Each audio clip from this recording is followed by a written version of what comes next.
Breaking news, everyone. As of today, Thursday, January 29th, 2026, SpaceX has officially shut down Russian drone access. And this is huge. We are talking about a major technological shift on the Ukrainian front lines that changes the entire calculus of the electronic war.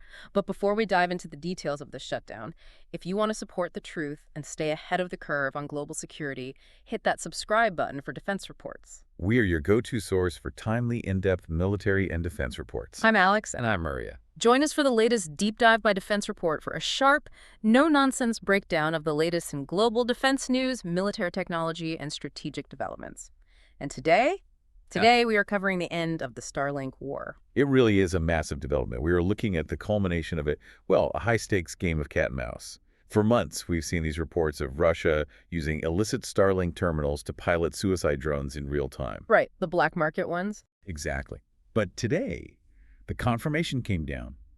A new collaboration between Ukraine, the Pentagon, and SpaceX is finally cutting the cord. And we have so much to get through here. This isn't just about, internet access.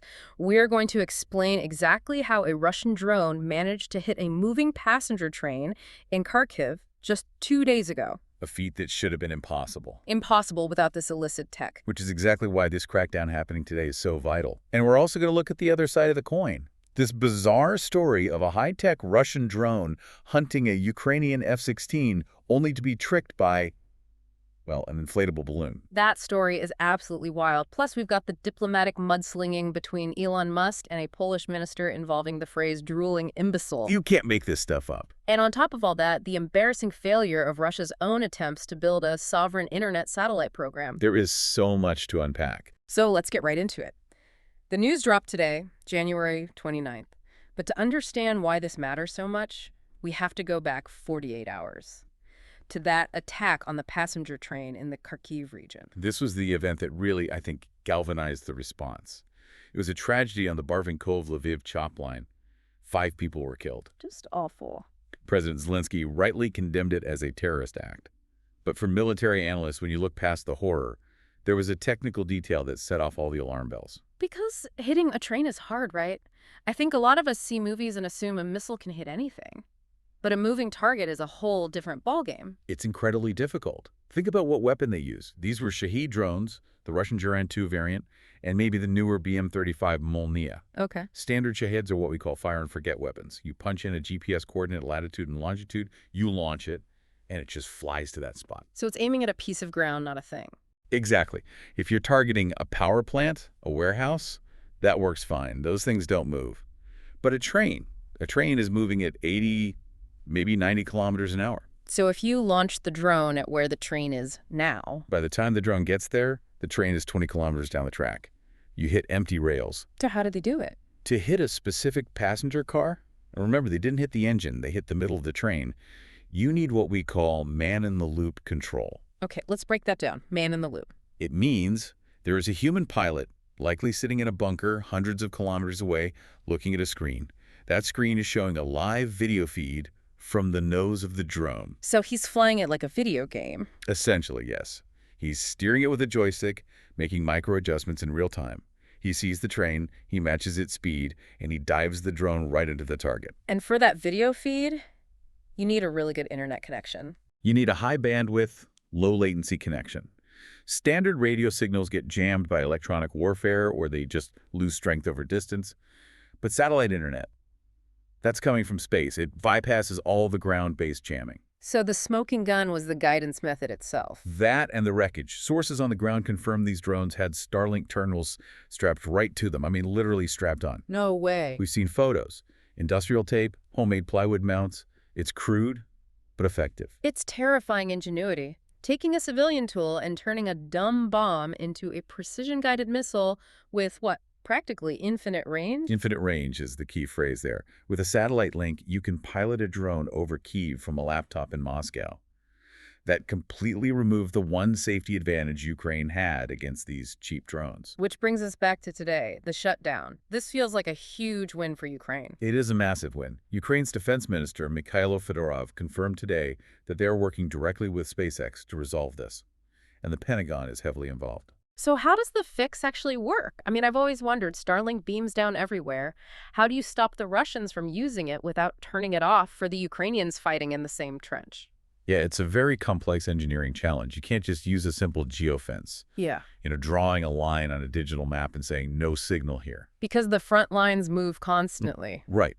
And because these Russian drones are flying deep inside Ukrainian territory, if you block the signal in Kharkiv to stop the Russian drone, you also cut off the Ukrainian paramedics and artillery units who are defending Kharkiv. So it has to be more specific than just location. It's a whitelist approach. Yeah. Every Starlink terminal has a unique ID number.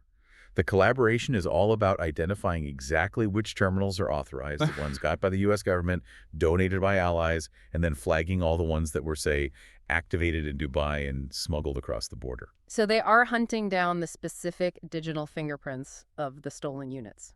Yeah. Exactly. It's a game of whack-a-mole, but now SpaceX is swinging the hammer much, much faster. And the Pentagon's involvement is crucial here because of the Starshield contract. Tell us about that. Since June 2023, the Pentagon has been officially buying these terminals for Ukraine under the Starshield program. That makes the U.S. government a paying customer. Which gives them leverage. A lot of leverage. They can go to SpaceX and say, look, we are paying for this capability for our ally. You need to ensure our adversary isn't using it against them. It's such a relief to hear this loophole is finally closing. For months, it just felt like we were reading report after report about these black market Starlinks, and nothing was being done. It restores the asymmetry. Ukraine's entire model of network-centric warfare depends on Starlink. It connects their tablets, their artillery, their command posts. It's their lifeline. Denying that same lifeline to the aggressor is absolutely essential. Now, even with this dangerous tech, it doesn't mean the Russians always use it well. We have to talk about the incident at Kanatov Airfield. This was January 26th, just a day before the train attack. Oh, this story is the perfect example of all the gear, no idea. So paint the picture for us. Okay, so imagine a Russian operator piloting one of these BM-35 drones. He's got the illicit Starlink feed, so he's seeing everything live. He's scouting near Kropyvnytskyi. And suddenly, on his screen, he sees it. The prize. A Ukrainian F-16 fighter jet, just sitting out in the open on the tarmac. That's a huge target. We're talking tens of millions of dollars, not to mention the strategic value. Exactly. The operator must have been ecstatic. He lines up his attack run, he dives the drone, he smashes right into the F-16, and pop. It was a balloon, a high-quality inflatable rubber decoy. That is hilarious. It is utterly humiliating. The Russian operator wasted a drone, exposed his operating frequency, revealed his position, all to pop a party favor. But what does that tell us strategically? I mean, apart from Ukraine having some really good decoys. It tells us that even with the stolen tech, the Russian kill chain is flawed. Maybe the video resolution is poor. Maybe the operator is badly trained. Maybe their intelligence analysis is just rushed. They couldn't tell the difference between a complex machine of war and, well, a bouncy castle. It's a huge morale win for Ukraine. It shows that technology alone doesn't buy you competence. Absolutely, but it raises a bigger question. Why is Russia a country that put Sputnik into orbit scrounging for internet access?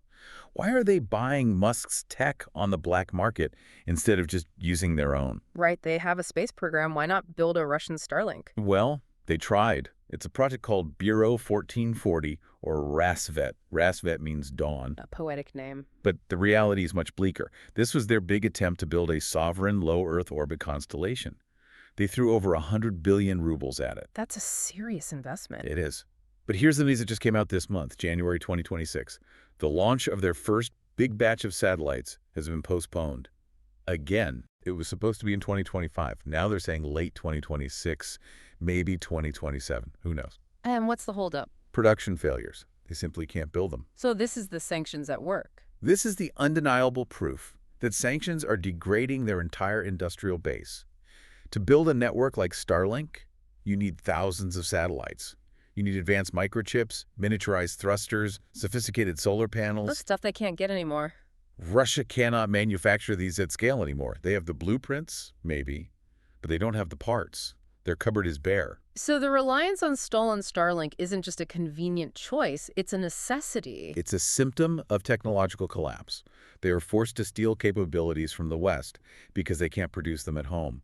They're fighting a war against the West using Western tech. Speaking of Western tech and the people who control it, we have to talk about the personality clashing in the background of all this. Elon Musk versus the diplomats. It's never a dull moment when Musk is involved, is it? Yeah. There was that reported spat between Musk and the Polish foreign minister, Radosław Sikorski. Yes. Poland has been one of Ukraine's most important allies, and Sikorsky has been pushing SpaceX very publicly to be more aggressive in blocking these Russian terminals. And Musk reportedly responded in typical Musk fashion. Reportedly, Musk referred to Sikorsky, or at least his demands, as those of a drooling imbecile. Wow. That is not standard diplomatic language. It's volatile, for sure, Yeah. but you have to look at the underlying tension. Musk has always maintained, or tried to, that StarLink is a civilian system. He points to his terms of service. He says this is for Netflix and schools, not for guiding drones. But that seems a bit naive, doesn't it? You put a revolutionary communication tool into a war zone, it's going to be used for war. That's the reality he's colliding with. You can't release a dual-use technology into the biggest conflict in Europe since World War II and expect it to stay neutral. The same dish connecting a hospital in Dnipro is the one Russia wants to strap to a drone. And frankly, the ethics seem pretty clear from where I'm sitting. One side is using it to defend their homes, the other is using it to attack passenger trains. That's the crux of it, and that's why the Pentagon's Starshield contract is so important. It takes the decision somewhat out of Musk's personal, philosophical hands and puts it into the realm of national defense policy. It forces the system to pick a side. And as of today, that side is Ukraine. Thankfully, yes. Looking forward, the loophole is closing, Russia's domestic program is failing. What is Ukraine doing to stay ahead? Because the Russians are going to try to find another way. Oh, absolutely. But Ukraine is doubling down on innovation. They aren't just waiting for SpaceX to keep the door locked. They're building their own keys. I read about the interceptor drones. The scale is just incredible. It is staggering. Ukraine is now producing 1,000 interceptor drones a day. A day. A day. They're creating a physical shield to hunt down these Russian surveillance and attack drones. If they can't jam the signal, they'll just knock the drone out of the sky. And they're building their own software, too. The Delta system. It's Right. their own digital battlefield ecosystem. It integrates everything, satellite feeds, drone video, reports from soldiers, into one single map. It's a mission control that rivals anything in the West, and it's built to be resilient. It really feels like the momentum is shifting. For a while, it seemed like Russia was catching up in the drone war, stealing tech, copying tactics. But this shutdown, combined with Ukraine's own production, it feels like a turning point. As of January 29, 2026, the sovereignty of access is being restored to Ukraine. But here's a thought to leave you with. We've closed this Starlink loophole, but Russia is desperate, and a desperate enemy is a creative enemy. So what do you think they'll try next? If they can't use Starlink and they can't build their own satellites, they're going to look elsewhere. Do they turn to China for access to their new constellations? Do they try to hack the Starlink signal itself? Or do they just double down on terror tactics that don't even need precision? The electronic front is just as hot as the physical one. We won the battle today, but the war for connection is far from over. The invisible war in the airwaves is just as deadly as the one in the trenches, A sobering thought. and it evolves every single day. You've been listening to Defense Report by Alex and Aria, where we analyze the latest in military strategy, global defense, and advanced weaponry. And before you go, one last reminder. If you want to understand the machinery of modern warfare and stand with the truth, hit that subscribe button. Subscribe to Defense Reports, your go-to source for timely, in-depth military and defense reports. We'll catch you next time.